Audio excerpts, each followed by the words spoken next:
भगवंताच्या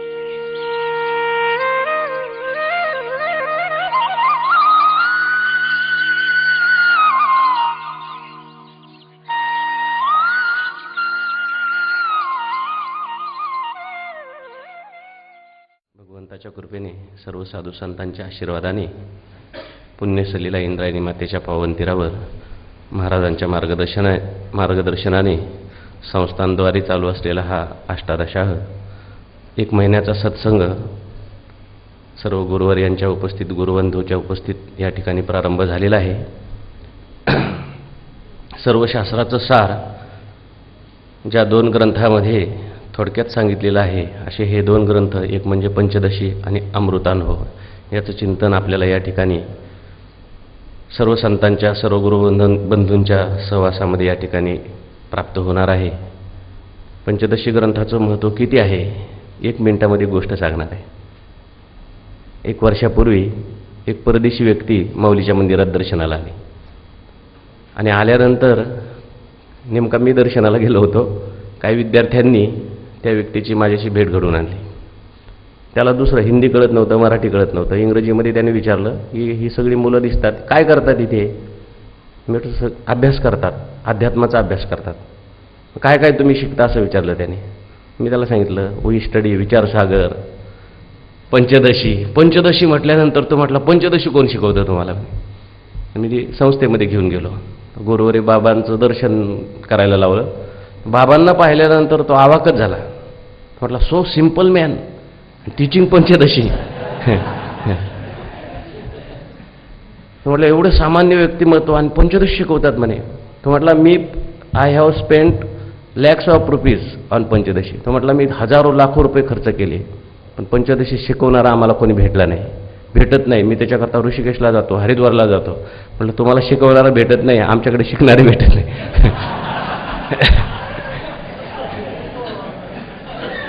सगळे शिकवणारे आहेत. त्यांनी त्याच वेळेस संस्थेमध्ये ते डॉलर काढले, 20,000ची पावती फाडली. तो म्हटलं पंचदशीसारखा ग्रंथ, तो नाचायला लागला. तो म्हटला की इथे पंचदशीसारखा ग्रंथ शिकवला जातो. तर एवढा महत्त्वाचा ग्रंथ आहे, म्हणजे त्या लोकांना याचं महत्त्व कळालेलं आहे, आपल्याला मात्र त्याचं महत्त्व कळत नाही. या ठिकाणी आपला हा जो सत्संग आहे सगळे पंचदशी सांगू शकतात. महाराजांची दृष्टी अशी आहे, काहींना सांगता येतं म्हणून सांगायला बसवायचं आणि काहींना सांगता यावं म्हणून सांगायला बसवायचं. त्यापैकी मी एक आहे. तेव्हा आपलं चिंतन चालू आहे. शास्त्राची जी पद्धती आहे अध्यारोप अपवादाभ्याम निष्प्रपंचम प्रपंचते. आत्मस्वरूपाचं ज्ञान करून देत असताना शास्त्र पहिल्यांदा अध्यारोप करतं. अध्यारोप तरी का करावा लागतो? कारण आपल्याला सगळ्यांना अध्यास झालेला आहे अगोदरच. आपल्या अध्यासाला गृहीत धरून आता अपवाद झाला पाहिजे पुढे, याच्याकरता पहिल्यांदा अध्यारोपाची भाषा शास्त्र बोलतं. तसं पाहायला गेलं तर आता अमृतानुभवामध्ये आपल्याला चिंतन ऐकायला मिळणारच आहे. न कश्चित जायते जीवा, अजातवादच ज्ञानोबरांनी सांगितलेला आहे. परंतु तुम्ही आम्ही सर्व स्वतःला परिच्छिन्न समजतो, जीव समजतो, आणि म्हणून आपल्या समजुतीला गृहीत धरून पहिल्यांदा अध्यारोप केलेला आहे. आत्मस्वरूपावर या ठिकाणी सगळी पंचमहाभूतं निर्माण झाली. पंचमहाभूतापासून शरीर प्राण निर्माण झाले. पृथक रजांशापासून कर्मेंद्रिय निर्माण झाली. मिलित रजांशापासून पंचप्राण निर्माण झाले. मिलित सत्वांशापासून अंतकरण निर्माण झालं. पृथक सत्वांशापासून एक ज्ञानेंद्रिय निर्माण झालं. ही सगळी सांगितली उत्पत्ती, सृष्टी उत्पत्ती सांगितली. कशा करता? याच्यानंतर मग सूक्ष्म शरीर सांगणार, नंतर स्थूल शरीर सांगणार, पंचकोश सांगणार, आणि मग सगळ्या पंचकोशाचा विवेक सांगणार, अपवाद करणार. आणि या कोशाचा 3 शरीराचा अपवाद झाल्यानंतर खाली राहिलेलं जे तत्व आहे तत्वमसी, ते आपलं खरं स्वरूप आहे, अखंड सच्चिदानंद घन. हे सांगण्याकरता या ठिकाणी आता ही सृष्टी उत्पत्ती सगळी सांगितली, शरीरांची उत्पत्ती सांगितलेली आहे. तर आत्तापर्यंत महाराजांनी या ठिकाणी प्राणाच्या उत्पत्तीचा प्रकार आपल्याला सांगितला. हे सगळे पार्ट्स तयार झाले. आता हे जोडायचे आणि त्याची गाडी तयार करायची. सूक्ष्म शरीर कसं तयार झालं हे सांगणारा हा 23 नंबरचा श्लोक आहे. तर तो आपण सर्वांनी त्याचं उच्चारण करू. बुद्धी कर्मेंद्रिय प्राण पंचकैर मनसा धिया शरीरम सप्तदशभिः सूक्ष्मं तल्लिंगमुच्यते। हा, बुद्धी कर्मेंद्रिय प्राण पंचकैर्मनसा धिया चिते। अन्वय असा आहे, बुद्धी कर्मेंद्रिय प्राण पंचकै मनसा धिया सप्तदशभी सूक्ष्म शरीरम तत् लिंगम उच्यते, असा याचा अन्वय आहे. म्हणजे बुद्धी म्हणजे ज्ञानेंद्रिय, कर्मेंद्रिय आणि प्राणपंचक, म्हणजे 5 ज्ञानेंद्रिय, 5 कर्मेंद्रिय आणि पंचप्राण. त्यानंतर मन, त्याच्यानंतर बुद्धी. हे किती झाले मिळून? 15 अधिक 2 17 झाले, सप्तदशभी. ह्या सप्तदशभींचा जो समुदाय आहे त्याला शरीरम म्हणतात, सूक्ष्म शरीरम. त्याला सूक्ष्म शरीर असं म्हटलेलं आहे. म्हणजे 5 ज्ञानेंद्रिये, 5 कर्मेंद्रिये, पंचप्राण, मन आणि बुद्धी, हा जो संघात आहे, 17चा संघात जो आहे, 17 तत्वाचा, त्यालाच सूक्ष्म शरीर असं म्हटलेलं आहे. त्यालाच लिंग शरीर असं सुद्धा म्हटलेलं आहे. लिंग देह कमळाचा असं ज्ञानोबांनी सुद्धा त्याला नामाविधान दिलेलं आहे. तेव्हा आपण टीकेमध्ये याचं चिंतन करू. 27व्या टीकेमध्ये असं लिहिले, यदर्थम आकाशादी प्राणांतानाम सृष्टी उक्ता. म्हणजे आकाशादी भूतांच्या उत्पत्तीपासून प्राणांच्या उत्पत्तीपर्यंत ज्याच्याकरता ही सृष्टी उत्पत्ती सांगितली, यदर्थम उक्ता तदिदानीम दर्शयती. कशाकरता हे सगळं सांगितलंय? की त्याच्यापासून आता सूक्ष्म शरीर निर्माण झालंय, स्थूल शरीर निर्माण झालं, हे सांगायचं आहे. मग कसं सूक्ष्म शरीर कसं निर्माण झालं? त्याच्याकरता बुद्धयो हो ज्ञानानी कर्माणी व्यापाराः तज्जनकानी बुद्धींद्रियानी कर्मेंद्रियानी च इत्यर्थः. म्हणजे ज्ञानानी जनकानी कर्माणी किंवा व्यापाराः जनकानी इंद्रियानी. ज्ञानाची जनक जी इंद्रिय आहेत त्यांना म्हणायचं ज्ञानेंद्रिय, त्याच्याकरता बुद्धी शब्द वापरलाय फक्त. आणि त्याच्यानंतर कर्माची जनक असलेली जी इंद्रिय आहेत त्यांना कर्मेंद्रिय असं म्हटलंय. बुद्धी तज्जनकानी इंद्रियानी बुद्धींद्रियानी कर्मेंद्रियानी चेत्यर्थः. बुद्धी कर्मेंद्रियानी च प्राणाः, त्याच्याबरोबर आणखीन प्राणाः म्हणजे पंचप्राणाः, 5 प्रकारचे प्राण. आणि हे सगळं मिळून तो शब्द लिहिलाय, बुद्धी कर्मेंद्रिय प्राणाः. तेषाम पंचकानी, त्यांचं पंचक म्हणजे 5 ज्ञानेंद्रिय, 5 कर्मेंद्रिय आणि 5 प्राण, असे 15 झाले. तैही म्हणजे त्यांच्यासह मनसा. मनसा म्हणजे मन घ्यायचं त्याच्यामध्ये. तर मनसा म्हणजेच विमर्शात्मकेनं. मागे मनाची व्याख्या सांगत असताना विमर्शात्मकम मनः असं म्हटलेलं आहे. म्हणजे संशयरूप जे आहे, संकल्प विकल्पात्मक जे आहे, त्याला म्हटलेलं आहे मन. आपल्याकडे नेहमी सांगितलं जातं, आता अष्टादशा सुरू झाला, जायचं का नाही जायचं अशी जी वृत्ती आहे, जायचं का नाही जायचं, जायचं का नाही जायचं, त्याला म्हणायचं मन. नाही, गेलंच पाहिजे, कारण आपल्या कल्याणच आहे, त्याच्याशिवाय आपल्याला पंचदशी कळणार नाही. निश्चय झाला आता गेलंच पाहिजे, त्याला म्हणायचं बुद्धी. आणि आल्यानंतर मी अष्टादशाला गेलो, हा अहंकार धारण केला, अहंकार आहे. म्हणजे मन, बुद्धी, चित्त, अहंकार असे एकाच अंतःकरणाचे हे विभाग सांगितले वृत्तीच्या दृष्टीने. हा मी गेलो तो गेलो, त्याला म्हणायचं चित्त.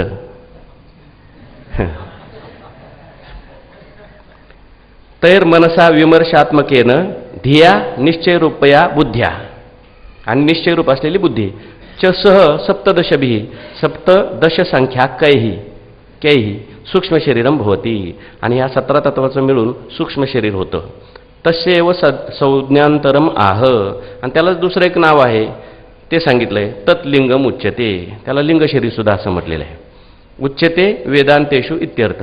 वेदांतामध्ये त्याला लिंग शरीर असं सुद्धा म्हटलेलं आहे.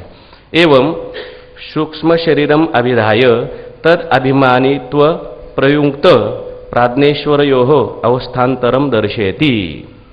आता सूक्ष्म शरीर सांगितलं आणि मग त्या सूक्ष्म शरीराचा अभिमान ज्याने धारण केलेला आहे, त्या अभिमानाच्यामुळे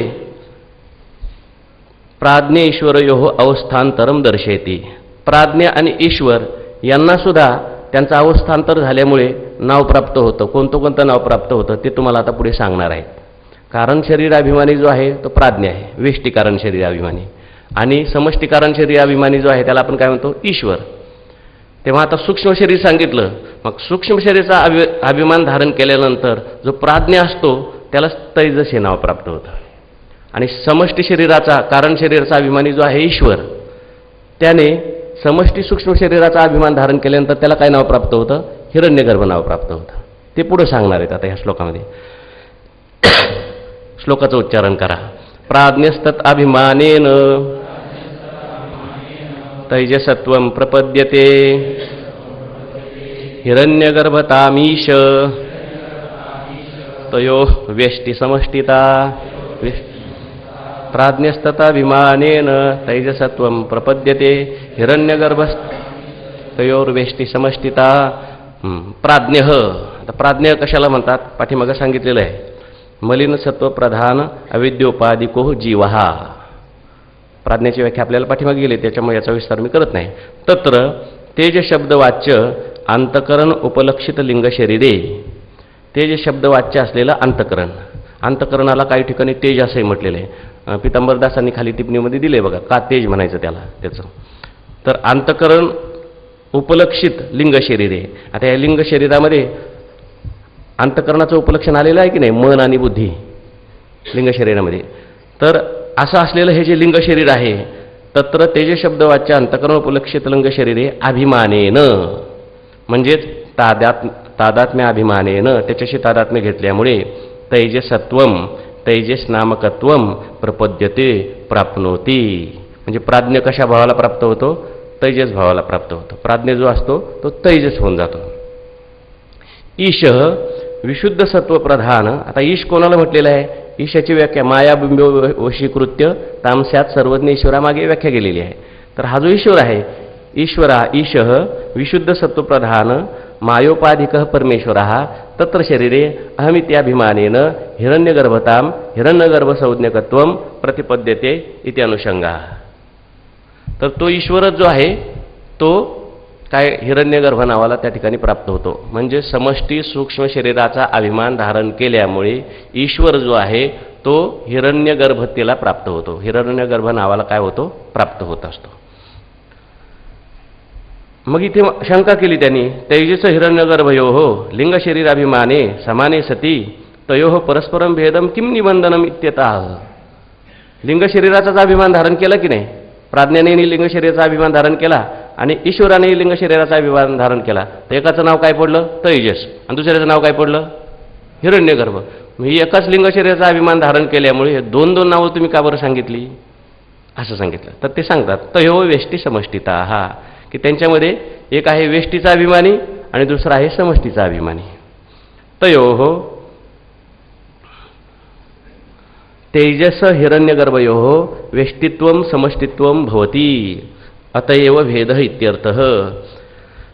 एक आहे वेष्टीचा अभिमानी आणि दुसरा आहे समष्टीचा अभिमानी. तर वेष्टीचा अभिमानी कोण आहे? तेजस. आणि समष्टीचा अभिमानी जो आहे तो आहे हिरण्यगर्भ. ईश्वर. मग आता हे वेष्टी समष्टित्व तरी नेमकं काय आहे ते आम्हाला तुम्ही सांगा. ईश्वरस्य समष्टिरूपत्वे जीवानां वेष्टिरूपत्वेचे कारणम आह. त्याचं कारण सांगतात. ईश्वराचं जे आहे ते समष्टी रूप आहे आणि जीवांचं जे आहे ते वेष्टी रूप आहे. त्याचंच थोडंसं स्पष्टीकरण पुढच्या श्लोकामध्ये सांगणार आहेत. तो श्लोक आपण उच्चारण करू. 25वा. समष्टिरेष सर्वेषां स्वात्मतादात्म्य वेदनात् तदभावात् ततोऽन्येतु कथ्यन्ते व्यष्टिसंज्ञया. समष्टिरेष सर्वेषां तदभावे ततोऽन्येतु. ईशः सर्वेषां स्वात्मतादात्म्य वेदनात् समष्टिः. ईश्वर जो आहे तो सर्वेषां म्हणजे सर्व जीवांच्या स्वात्मतादात्म्य वेदनात. ईश्वराचं सर्वांशी तादात्म्य आहे. काही समष्टी कारण शरीराचा अभिमानी त्यालाच आपण ईश्वर म्हणतो. समष्टी कारण शरीरांचा अभिमानी आणि तो कारण शरीराचा अभिमानी आहे स्वात्मतादात्म्य वेदनात. आणि म्हणून त्याला त्या ठिकाणी ईशा सर्वेषां स्वात्मतादात्म्य वेदनात समष्टी, त्याला समष्टी असं म्हणायचं. आणि तत अन्येतु, आणि त्याच्यापेक्षा दुसरे जे आहेत तद अभावात, त्यांना इतरांशी तादात्म्य नाही. प्रत्येक जीव हा जो आहे वेगवेगळा आहे म्हणून त्याला वेष्टी असं म्हणतात. वेष्टी संज्ञया कथ्यन्ते.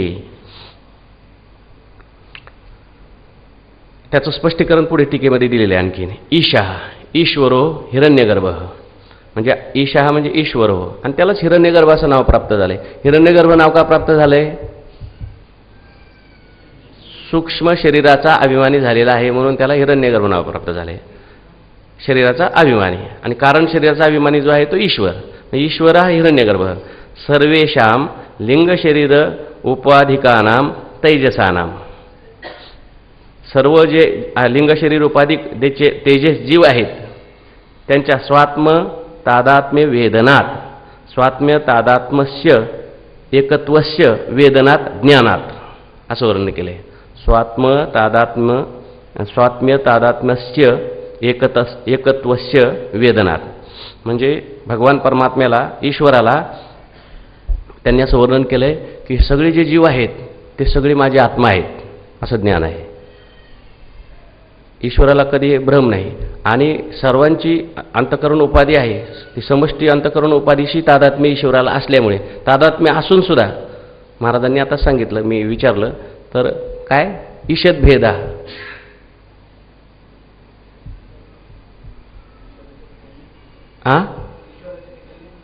नाही म्हणता यायचं. तर ईश्वर जो आहे स्वात्मत्या, इथं पितांबरदासांनी असा अर्थ केलेला आहे की तो सर्वांना आपला आत्मा समजतो, त्याला काही भ्रम नाही असं लिहिलेलं त्यांनी टीकेमध्ये स्पष्ट करा. स्वात्म्य तादात्म्य वेदना म्हणजे नेमकं काय? सर्व माझे आत्मा आहेत असं तो समजत असतो ईश्वर, म्हणून त्याला म्हणायचं समष्टी. आणि दुसरं आपल्याला एक चिंतन करता येईल की सर्व कारण शरीराचा अभिमानी तो असल्यामुळे आपण म्हणतो ना ईश्वर सर्वज्ञ आहे. न सांगता तुम्हा कळो येते अंतर, विश्वंभर परिहारची नलगे. भगवान परमात्म्याला प्रत्येकाच्या मनामध्ये काय चाललं हे कळतं. स्वात्म तादात्म्य वेदनात, पण तादात्म्य जरी असलं ते आध्यात्मिक तादात्म्य आहे. तादात्म्य जरी असलं तरी मी जीव आहे असा तो कधी म्हणत नाही, तर तो नित्यमुक्त आहे, तो स्वतःला मात्र आत्माच समजत असतो. अशा दृष्टीने ठीक आहे ना. समष्टीभवती तत ईश्वरात अन्ये जीवा तू तदअभावात तस्य तादात्म्य वेदनस्य अभावात वेष्टी संज्ञया वेष्टी शब्देन कथ्यन्ते. आणि तदअभावात हे जे ज्ञान आहे इतर जीवांना नाही, तस्य तादात्म्य वेदनस्य अभावात, तादात्म्य ज्ञानाचा अभाव आहे म्हणून वेष्टी संज्ञया म्हणजे वेष्टी शब्देन कथ्यन्ते. इथं आणखीन पितांबरदासांनी थोडंसं स्पष्टीकरण असं केलंय की एक बुद्धी की विषयता या सर्व सूक्ष्म शरीरन को हिरण्यगर्भ नामवाले सूत्रात्मा करी व अन्य जीव करी वनवत एक बुद्धी का विषय होणे ते समष्टीपण आहे. वनवत म्हणजे जसं वन आहे, सगळी झाडं आहेत वनामध्ये कितीतरी, पण सगळी झाडं मिळून एकच वन, तसं सगळे जीव मिळून एकच ईश्वर. आणि प्रत्येक झाडं वेगवेगळं आहे वनामध्ये, त्याच्या खाली दुसरं लिहिलं आहे की भिन्न भिन्न वृक्ष की नाही हे अनेक आहे, ऐशी बुद्धी की विषयता असे वेष्टीपण आहे. तर जीव जे आहेत या प्रत्येकाला भेदाचं ज्ञान आहे, मी वेगळा आहे, हा वेगळा आहे, तो वेगळा आहे, तो वेगळा आहे. आणि ईश्वराला मात्र जरी समष्टी जीवांशी तादात्म्य असलं, कारण शरीर अभिमानी तो असला हिरण्यगर्भ, तरीसुद्धा मी एकच आहे, एकच आत्मा आहे, असंग निर्विकार नित्य शुद्ध बुद्ध मुक्त असं त्याला ज्ञान आहे. म्हणून समष्टी आणि वेष्टी हा भेद केला त्याच्याकरता. आता हे सूक्ष्म शरीर सांगितलं आणि सूक्ष्म शरीरामुळे प्राज्ञ जो आहे तो तैजस झाला आणि ईश्वर जो आहे तो हिरण्यगर्भ झाला हे सांगितलं. आता पुढे स्थूल शरीराच्या करता त्या ठिकाणी भगवान परमात्मा पुढे आणखीन सृष्टी कशी उत्पन्न करतो ते सांगतात. एवं लिंग शरीरम तत् उपाधिकौ तेजस हिरण्यगर्भौ च दर्शयित्वा स्थूल शरीरादी उत्पत्ती सिद्ध हे पंचीकरणम निरूपयितुम आह. आता स्थूल शरीराच्या उत्पत्ती करता, स्थूल ब्रह्मांडाच्या उत्पत्ती करता पुढे भगवान परमात्मा पंचीकरण करतात ते तुम्हाला सांगणार आहेत. तर 26वा श्लोक. तद्भोगाय पुनर्भोग्य भोगाय तनजन्मने पंचीकरोति भगवान प्रत्येकम वेदादिकम.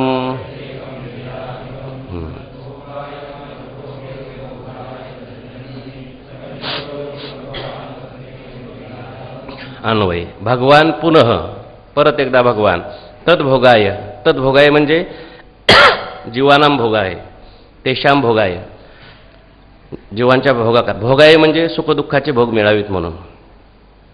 भोग्य आणि त्याच्यामध्ये आणखीन भोग्य, भोग्य म्हणजे अन्नपानादी. भोगायतन, भोगायतन म्हणजे शरीर. जन्मने म्हणजे उत्पत्ती करता, वेदादिकम प्रत्येकम पंचीकरोती. ही वेदादिक जी पंचमहाभूतं आहेत भगवान परमात्मा त्याचं आता पंचीकरण करतात.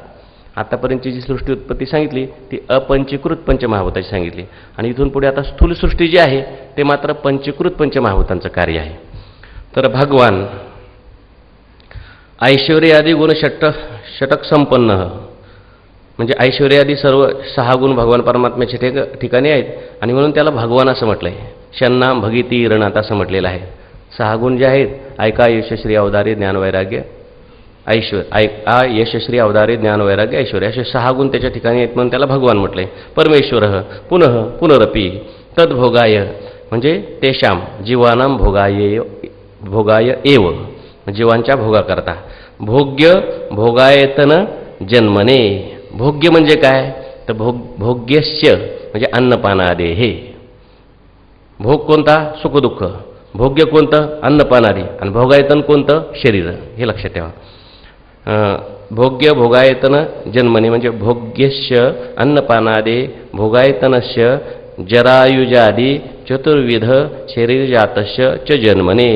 सांगितलं अंड स्वेद उद्भिज आणि जारज अशी 4 प्रकारची शरीर सांगितले, स्थूल शरीर. त्यांच्याकरता जन्मने उत्पत्तये वेदादिकम आकाशादिभूत पंचकम प्रत्येकम एकम पंचीकरोती. भगवान परमात्मा काय करतात आता एका एका पंचमहाभूताचं पंचीकरण करतात. कारण स्थूल सृष्टीमध्ये जेवढी काही आपल्याला भूतं दिसतात, जेवढे काही जीव दिसतात, जेवढे काही वस्तू दिसतात, त्या सगळ्यामध्ये हे पंचमहाभूत आहेत बरं का. म्हणजे एका एका भूताचं हे कार्य नाही. प्रत्येक जर तुम्ही त्याचं ॲनालिसिस केलं, एक एक जर कुठली वस्तू घ्या तुम्ही, तर त्याच्यामध्ये तुम्हाला प्रत्येक भूताचा काही ना काही अंश सापडेल. स्वामी अखंडानंदांनी उदाहरण दिलं आहे. म्हणजे ज्यावेळेस आपण असे बसलेलो असतो किंवा उभे असतो त्यावेळेस आपण आकाशामध्ये स्थित असतो. म्हणे आपण पळायला लागल्यानंतर काय होतं, ऊर्जा निर्माण होते शरीरामध्ये. पळायला लागल्यानंतर ऊर्जा निर्माण होते, म्हणजे आपण स्थित असतो तेव्हा आकाशामध्ये. आपण पळायला लागलो म्हणजे वायू गती, वायूची गती आहे ना पळायला लागल्यानंतर. मग वायूपासून काय निर्माण होतं, पहिला आकाश नंतर वायू, वायूपासून काय निर्माण होतं, तेज निर्माण होतं, ऊर्जा शरीरात निर्माण होते. मग ऊर्जा निर्माण झाल्यानंतर काय होतं शरीरात, घाम येतो म्हणजे जल निर्माण झालं, आणि ते जल सुकल्यानंतर काय होतं, मळ निर्माण होतो, पृथ्वी निर्माण होते. हे सगळी पंचमहाभूतं आपल्या शरीरामध्ये आहेत. तुम्ही कोणतंही हे घ्या की पदार्थ घ्या की त्याच्यामध्ये पंचमहाभूतं तुम्हाला सापडतील. तर पंचमहाभूतं का भगवान परमात्म्याने पंचीकरण केलं, एका एकाच भूताचं कार्य नाही. पंचीकरण करून मग ही सृष्टी भगवान परमात्म्याने निर्माण केली. म्हणजे पंचीकरण कसं करतात भगवान परमात्मा ते सांगितलंय. कथम एकैकस्य पंचपंचात्मकत्वम इति एतत् आह. आता पुढे भगवान परमात्मा याचं पंचीकरण कसं करतात. आता ही पंचमहाभूतं पहिली वेगळी आहेत, पृथ्वी आप तेज वायू आणि आकाश. पण आता भगवान परमात्मा त्याचं पंचीकरण कसं करतात. पंचीकरण नावाचं स्वतंत्र पुस्तक पण आपल्याला थोडक्यात पाहायचं इथे. भगवान परमात्मा कसं करतात तो श्लोक 27. द्विधा विधाय चैकैकम चतुर्धा प्रथमं पुनः स्वस्वेतर द्वितीयांशैर योजनात पंचपंचते.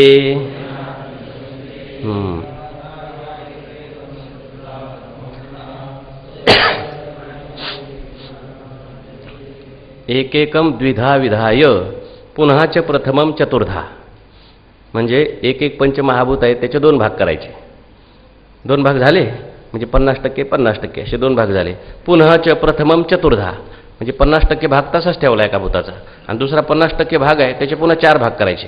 म्हणजे किती किती टक्क्याचा एक भाग झाला सांगा बरं. 12.5% म्हणजे 1/2 त्याचे पुन्हा 4 भाग करायचे, 1/8 भाग.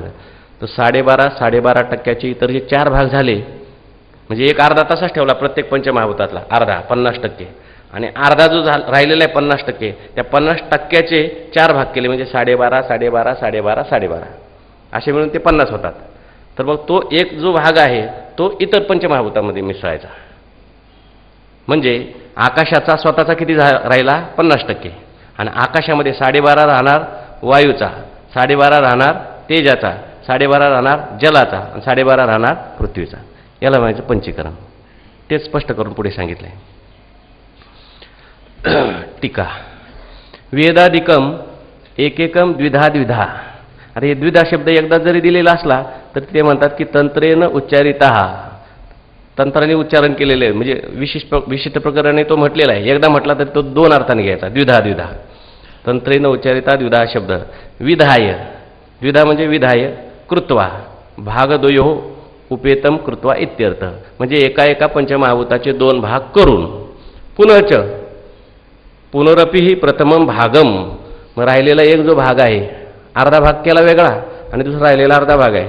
चतुर्धा भाग चतुष्टयोपेतम विधाय इति अनुषज्यते, राहिलेला चौथा भाग आहे त्याचे काय करायचे, 4 भाग करायचे. मी जे सांगितलं 12.5% आणि मग स्व इतर द्वितीयांशही स्वस्मात् इतरेषां चतुर्णां भूतानां यह द्वितीय स्थूल भागः तेन सह प्रथम भागांशानां चतुर्णां मध्ये एकैकस्य योजनात ते वेदादिकं प्रत्येकं पंचात्मका भवन्ति. ह्याचं मी स्पष्टीकरण तुम्हाला अगोदरच सांगितलेलं आहे की अर्धा भाग बाजूला काढला आणि अर्धा भाग राहिला, त्याचे 4 भाग केले आणि ते 4 भागाचा काय करायचा, एक भाग जो आहे तो दुसऱ्या पंचमहाभूतामध्ये मिसळायचा, जोडायचा. योजनात म्हणजे ते दुसऱ्याला जोडलं तर असं एक पंचीकृत असं एक आकाश निर्माण झालं, पंचीकृत वायू निर्माण झाला, पंचीकृत तेज निर्माण झालं, पंचीकृत जल निर्माण झालं आणि पंचीकृत काय झालं, पृथ्वी निर्माण झाली. अशी पंचीकृत पंचमहाभूत भगवान परमात्म्याने निर्माण केली. एवं पंचकरणमाविधाय तैर्भूतैर उत्पाद्यम कार्य वर्गम दर्शयती. आता ही पंचकरण झाल्यानंतर मग याच्यापासून पुन्हा काय स्थूल सृष्टी कशी निर्माण होते ते आता पुढे सांगणार आहेत. 28वा श्लोक. तैरंडस्तत्र भुवनम भोग्य भोगाश्रयोद्भवः हिरण्यगर्भस्थूलेऽस्मिन् देहे वैश्वानरो भवेत्. तै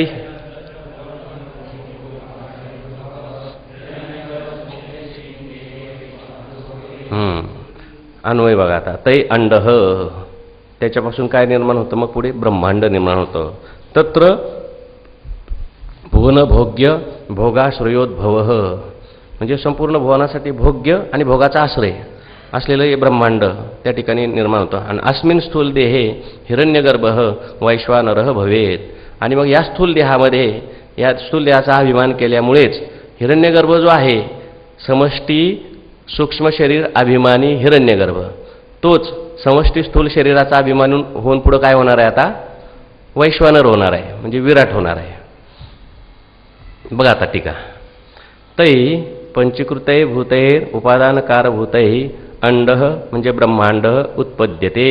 या पंचीकृत पंचमहाभूतापासून, म्हणजे हे उपादान कारण आहे ज्याचं, यांच्यापासून ब्रह्मांड उत्पन्न होतं. तत्र ब्रह्मांडांतः, त्याच ब्रह्मांडामध्ये मग काय काय निर्माण होतं, ब्रह्मांडामध्ये भुवनानी, अनेक भुवन निर्माण होतात. केली निर्माण 14ही भुवनी असं. उपरी भागे वर्तमाना भूम्यादया सप्तलोका, वरती असलेले 7 लोक निर्माण होतात. ओम भूर भुव स्वाहा काय म्हणतात, जनलोक तपलोक काय सत्यलोक वगैरे हे सगळे निर्माण होतात. भूमे, आता हे आपल्याला हे अध्यारोपाची भाषा आहे त्याच्यामुळे ह्याच्यात जास्त विस्तारण जास्त खोलात जायचं नाही. भागवत असतं तर विस्ताराने सांगितलं असतं. कारण इथे काय करायचंय, हे ठेवण्यासाठी सांगायचं नाही. जसं बाबा सांगत असतात ना, दारूचा हत्ती बनवलेला आहे आणि त्याचा थोडासा कान वाकडा आहे. एक म्हणायला लागला, नाही कान सरळ करू दे. अरे कान कशा करता सरळ करायचा, त्याला ओढूनच द्यायचंय आता. त्यामुळे ही सगळी सृष्टी सांगितलेली, सृष्टी ठेवण्याकरता सांगितली का घालवण्याकरता सांगितली, या सृष्टीचा सगळ्याचा बाध करायचा आहे आणि बाध करून आपल्या आत्मस्वरूपात ज्ञान करून घ्यायचं आहे. म्हणून जास्त सूक्ष्म चिंतन करायचं नाही, कारण प्रत्येक उपनिषदामध्ये वेगवेगळ्या पद्धतीने या सृष्टीच्या उत्पत्तीचा प्रकार सांगितलेला आहे. भूम्यादय सप्तलोकाः, भूमी अधः स्थितानि तलादीनी सप्तपातालांतानी तेषु च भुवनेषु. आणि वरचे लोक काही सांगितले आणि नंतर खाली जे आहेत तल अतल तलातल रसातल वगैरे हे लोक. तेषु च भुवनेषु, आणि त्याच भुवनामध्ये तैस्तै प्राणीभिर भोक्तुम योग्या अन्न योग्यानी अन्नादीनी, आणि त्या त्या ठिकाणी त्या त्या प्राण्यांच्या भोगाकरता अन्नादीनी त्यांचं सुद्धा भगवान परमात्मा काय करतात, निर्माण करतात. तत्त लोकोचित शरीराने, आणि त्या त्या लोकांमध्ये उचित जी जी काही शरीर आहेत ते सुद्धा भगवान परमात्मा निर्माण करतात. च तै एव, आणि त्यांच्यापासूनच पंचकृतै भूतैही ईश्वराज्ञया जायन्ते, म्हणजे ईश्वराच्या आज्ञेने ही सगळी त्या ठिकाणी सृष्टी, स्थूल सृष्टी जी आहे ही निर्माण होत असते असं सांगतात. एवं स्थूल शरीरोत्पत्तीम अभिधाय तेषु स्थूल शरीरेषु अभिमानवतो ईश्वर हिरण्यगर्भस्य समष्टिरूपस्य वैश्वानर संज्ञकत्वम एकैक स्थूल शरीराभिमानवतां वेष्टिरूपाणां तैजसानां विश्वसंज्ञकत्वम च भवति इत्याह. आता हे स्थूल शरीर निर्माण झाली, मग वेष्टी स्थूल शरीराचा अभिमानी जो आपला जो होता पहिला कारण शरीर अभिमानी वेष्टीचा कोण? प्राज्ञ. त्याच्यानंतर समष्टी कारण शरीराचा अभिमानी कोण? ईश्वर. त्यानंतर लिंग शरीराचा अभिमानी वेष्टी लिंग शरीराचा अभिमानी कोण सांगितला? तेजस. आणि तिकडे हिरण्यगर्भ सांगितला समष्टी कारण शरीराचा अभिमानी. आता स्थूल शरीर निर्माण झालं, मग स्थूल शरीराचा जो अभिमानी आहे त्याला काय नाव प्राप्त होतं? विश्व नाव प्राप्त होतं वेष्टीमध्ये. विश्व, तेजस, प्राज्ञ. आणि समष्टी स्थूल शरीराचा अभिमानी जो आहे त्याला काय नाव प्राप्त होतं? तर विराट किंवा वैश्वानर हे नाव त्याला प्राप्त होतं. ते सांगणार आहेत. अस्मिन् स्थूल देहे हिरण्यगर्भः वैश्वानरः भवेत्. अस्मिन् स्थूल देहे वर्तमानः हिरण्यगर्भः वैश्वानरः भवेत्. याच्याकरता पुढचा श्लोक. तेजसा विश्वतां याता देवतीर्यंगनरादयः ते परागदर्शिनः प्रत्यक् तत्त्वबोधविवर्जिताः. ते विश्वतां याता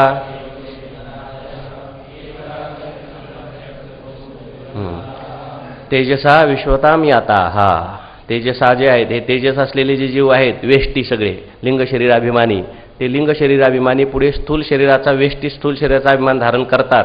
म्हणून ते लिंग शरीराभिमानी तेजस जे आहेत ते काय होतात? कोणत्या संज्ञेला प्राप्त होतात? विश्व संज्ञेला प्राप्त होतात. विश्वतां याता. आणि मग त्याच्यामध्ये आणखीन फरक पडतात. देव तिर्यक नरादया त्याच्यामध्ये असलेले अंतर्भेद ते कसे असतात? ते परागदर्शिना. ते मात्र भगवान परमात्म्याला ओळखत नाही, त्यांची बहिर्मुखच वृत्ती असते. आणि म्हणून ते कसे असतात? प्रत्येक तत्वबोध विवर्जिता. त्यांना प्रत्येक तत्वबोध नसतो. परमात्मा स्वरूपाचं यथार्थ ज्ञान त्यांना नसतं. मी ब्रह्म आहे, मी आत्मा आहे, मी अखंड सच्चिदानंद घन परमात्मा आहे हे मात्र त्यांना ज्ञान नाही. विवर्जित असे ते असतात. असा श्लोकाचा अर्थ आहे टीकेमध्ये बघा. तत्रैव वर्तमानाः त्या ठिकाणी असलेले तेजसा विश्वाहा भवंती. तेजस जे जीव आहेत सगळे म्हणजे लिंग शरीराभिमानी ते सगळे स्थूल शरीराचा अभिमान धारण केल्यावर काय होतात? आता विश्वाहा भवंती. ते सगळे झाले विश्व. आणि त्याच्यामध्ये पुन्हा देवतिरेक नरादया. इदानीं तेषां विश्वसंज्ञां प्राप्तानां जीवानां तत्वज्ञानरहितत्वेन नाही पुढचं नाही. देवतिरेक तेषां अवांतर भेदम आह. त्याच्यामध्ये सुद्धा अवांतर भेद होतात. मग कोणामध्ये? विश्वामध्ये. विश्व झालेले जे जीव आहेत हे विश्व झालेले जीव सुद्धा एकच सारखे नसतात. त्यांच्यामध्ये सुद्धा अनेक प्रकारचे, कारण अनेक शरीरांचा स्थूल शरीराचा अभिमान धारण केलेला आहे त्यांनी. कोणी देवाच्या शरीराचा अभिमान धारण केलेला आहे, कोणी मनुष्याच्या शरीराचा अभिमान धारण केलेला आहे, कोणी एखाद्या पशूच्या शरीराचा अभिमान धारण केलेला आहे. ज्या शरीराचा अभिमान ज्याने धारण केला तो त्या ठिकाणी मानला. देव तिर्यक नरादय.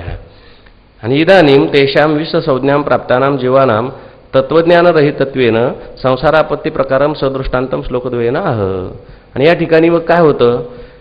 हे सगळे जे विश्वसंज्ञाला प्राप्त झालेले जीव आहेत हे सगळे जीव तत्वज्ञान रहित आहेत. त्यांना तत्वज्ञान नाही, यथार्थ ज्ञान नाही, ब्रह्मज्ञान नाही. म्हणून संसार आपत्ती, त्यांना संसाराची आपत्ती आहे. ज्ञान नसल्यामुळे संसार आपत्ती म्हणजे संसार दुःख त्यांना सगळं प्राप्त होतं. हे सगळं आता सदृष्टांतम दृष्टांताने सह श्लोकद्वयेनं पुढच्या 2 श्लोकामध्ये ते सांगणार आहेत. ते परागदर्शिनाः ते देवादयाः. परागदर्शिनाः परागदर्शिना म्हणजेच काय? बाह्यान एव शब्दादीन पश्यंती. पराग म्हणजे बाहेरच त्या ठिकाणी पाहतात. आपल्याकडे नेहमी एक श्रुती म्हटली जाते, ती श्रुती ते दिली बघा. न तो प्रत्येक आत्मानं न पश्यंती आणि पराग एव पश्यंती. त्याच्यासाठी आपण नेहमी श्रुती म्हणतो ना, परांचे खानी व्यतृणत स्वयंभू तस्मात परांग पश्यती नांतरात्मन असं म्हटलेलं आहे. स्वयंभू परांचे खानी व्यतृणत स्वयंभू असं वर्णन केले. ब्रह्मदेवाने जणू काय सगळ्या प्राण्यांची हिंसाच केली. काय हिंसा केली हो? कारण सगळ्यांना ब्रह्मदेवाने कसं बनवलं आहे? बहिर्मुख बनवलेलं आहे. परांच्या खाणी म्हणजे सगळे इंद्रियांची तोंड कशी केलेली आहेत? अशी बहिर्मुख केलेली आहेत. अंतर्मुख व्हायचं असेल खूप सायास करावे लागतात, कष्ट लागतात. परंतु बाहेरचं जे आहे बहिर्मुख होण्यासाठी काही कष्ट करावे लागत नाहीत. खालारा धावे पाणी, ज्ञानेश्वर महाराजांनी सुद्धा वर्णन केलं आहे. विषय विषयाचा पडी पाडू, गोड परमार्थ लागे कडू, आणि कडू विषय तो गोडू जीवाशी झाला. सगळं बहिर्मुखच वृत्ती सतत त्या ठिकाणी. इंद्रियांची तोंड ही सगळी बाहेरच आहेत. हे आपले गुरुवारी बाबा दृष्टांत सांगत असतात. ते तीर्थक्षेत्रातले जे घोडे असतात ते म्हणे, ते टांगेवाल्यांचे घोडे असतात ना तीर्थक्षेत्रातले, त्या टांगेवाल्यांच्या घोड्यांना कधी मंदिरही दिसत नाही आणि कधी स्टेशनही दिसत नाही म्हणे. म्हणजे स्टेशनपासून मंदिरापर्यंत येण्याकरता ते टांगेचे घोडे असतात. सवारी त्याच्यामध्ये बसली की तू घोड्याला घेऊन येतो आणि घोडा त्या मंदिराजवळ आला की मंदिराच्या विरुद्ध तोंड करून उभा करतो. म्हणजे त्याला मंदिर पाहायला मिळत नाही. परत गेला स्टेशनवर, स्टेशनवर गेल्यानंतर स्टेशनवर लगेच उलटा करून त्याला उभा करतो. म्हणजे मंदिरही दिसत नाही कधी, स्टेशनही दिसत नाही. हे आपलं त्या घोड्यांचं झालेलं आहे. तस्मात परांग पश्यती न अंतरात्मन, बाहेरचंच मनुष्य पाहतो, आतमध्ये काही पाहत नाही. बहिर्मुख सगळी इंद्रियांची तोंड आहेत. तेव्हा ते देवादया परागदर्शना बाह्यान एव शब्दादीन पश्यंती ते ननू. मग ते शंका घेतली त्यांनी, असं कसं म्हणता तुम्ही, अंतरात्म्याला कोणी पाहत नाहीत, आत्मज्ञान कोणालाच नाही, असं म्हणू नका. आमच्यासमोर कितीतरी लोक आहेत की त्यांना ज्ञान आहे. ननू तार्किकादया देहव्यतिरिक्त आत्मानं जानन्ति इत्याशंक्य, यद्यपि आत्मानं ते जानन्ति तथापि श्रुतिसिद्धं तत्त्वं न जानन्ति इत्याशयेन उक्तम इति आह. म्हणजे हे तार्किक वगैरे नैयायिक वगैरे जे लोक आहेत, हे लोक आत्म्याला जाणत नाहीत का? आत्मा वेगळा आहे असं ते जाणतात, देह वेगळा आहे, आत्मा वेगळा आहे असं जाणतात. सांख्यही जाणतात, नैयायिकही जाणतात, आणखीन पूर्वमीमांसक सुद्धा आत्मा वेगळा आहे आणि देह वेगळा आहे जाणतात. पण जरी जाणत असले तरी सुद्धा आत्म्याला जाणण्यामध्ये श्रुतिसिद्ध, श्रुतीने जसं आत्म्याचं स्वरूप सांगितलं तसं तो जाणत नाहीत. कोणी आत्म्याला कर्ता म्हणते, कोणी आत्म्याला भोक्ता मानते, कोणी कर्ता भोक्ता मानते, असे वेगवेगळे प्रकारचे प्रत्येकाचे मत आहेत. म्हणजे ते आत्म्याला जरी शरीरापासून वेगळं जाणत असले तरी आत्म्याचं यथार्थ ज्ञान त्यांना आहे का? नाही यथार्थ ज्ञान त्यांना. ननु नैयायिक आदिक जीव ननु तार्किकादया देह व्यतिरिक्त आत्मानं जानन्ति इत्याशंक्य, यद्यपि आत्मानं ते जानन्ति तथापि श्रुतिसिद्धं तत्त्वं न जानन्ति इति आशयेन उक्तम इति आह. प्रत्येक तत्वबोध विवर्जिताः ते जीवाः साक्षीरूप आत्मानो आत्मनः साक्षीरूप आत्मनः ज्ञाना अभावात परागदर्शिनः स्युः. म्हणजे आपला साक्षी असलेला जो आत्मा आहे, असंग निर्विकार नित्यशुद्ध बुद्ध मुक्त जो साक्षी आत्मा आहे, त्याचं त्यांना ज्ञान नाही आणि म्हणून ते परागदर्शिनः स्युः. म्हणजे फक्त बाहेरचंच पाहतात. आत्मानं न पश्यन्ति, आत्म्याला ते पाहत नाहीत. म्हणून ते सगळे कसे आहेत? परागदर्शिना म्हणजे बहिर्मुखच आहेत असं म्हटलेलं आहे. मग असं असल्यामुळं काय झालं? असू दे बहिर्मुख असले तर होते काय त्याने? तर त्यामुळे त्यांना कशी संसार आपत्ती प्राप्त होते ते आता उदाहरणाने सांगितले बा पुढच्या 2 श्लोकामध्ये. तर पुढच्या श्लोकाचं उच्चारण आपण करायचं. कुर्वते कर्मभोगाय कर्म कर्तुं च भुंजते नद्यां कीता इवावर्ता दावर्तांतरमाशुते व्रजन्तो जन्मनो जन्म लभन्ते नैव निर्वृत्तिं. कुर्वते कर्मभोगाय कर्म कर्तुं च भुंजते नद्यां कीटा इवावर्ता दावर्तांतरामाशुते व्रजन्तो जन्मनो जन्म लभन्ते नैव निर्वृत्तिं. आता दृष्टांत देऊन सांगितलेला आहे.